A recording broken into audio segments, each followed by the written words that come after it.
চলতি বছরের ডিসেম্বরকে ধরে জাতীয় সংসদ নির্বাচনের প্রস্তুতি নিচ্ছে নির্বাচন কমিশন।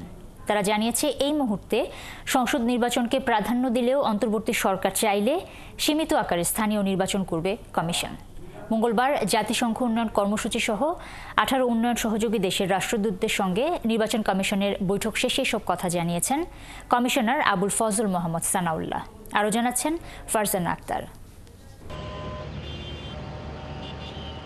সময় যত গড়াচ্ছে ততই জোরালো হচ্ছে জাতীয় নির্বাচন আয়োজনের আলোচনা।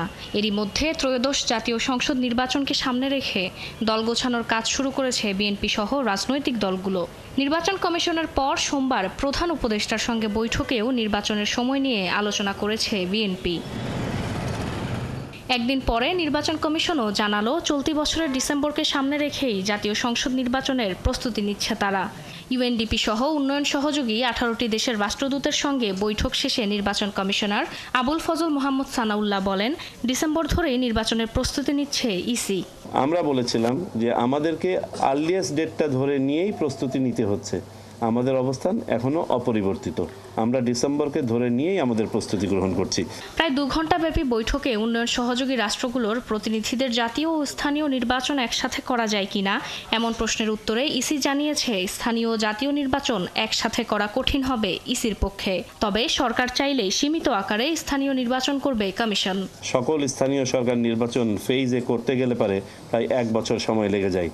তো এমন অবস্থায় যদি স্থানীয় সরকার নির্বাচন পুরোপুরিভাবে এভাবে করতে হয় তাহলে জাতীয় নির্বাচনের টাইমটা পিছিয়ে যাবে, অথচ জাতীয় নির্বাচন আমাদের একটা প্রায়োরিটি এরিয়া।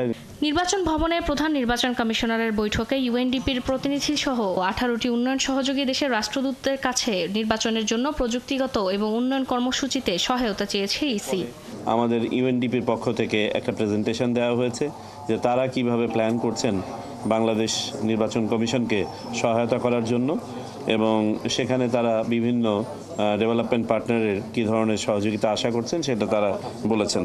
এদিকে প্রধান উপদেষ্টার দেওয়া সময়সীমা অনুযায়ী উন্নয়ন সহযোগী ও বিদেশি দূতরা বাংলাদেশে একটি অবাধ, নিরপেক্ষ ও সুষ্ঠু নির্বাচন চায় বলে জানিয়েছেন ইউএনডিপির আবাসিক প্রতিনিধি স্টেফান লিলার।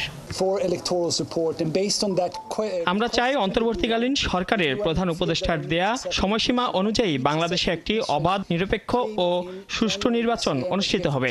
আমরা আশা করছি এটি বাংলাদেশের ইতিহাসে একটি সেরা নির্বাচন হবে। বাংলাদেশের নির্বাচনে সার্বিক সহযোগিতায় আগ্রহ প্রকাশ করেছে ইউএনডিপি সহ উন্নয়ন সহযোগী 18টি দেশের রাষ্ট্রদূত ও প্রতিনিধিরা। ফারজানা আক্তার, 71, ঢাকা।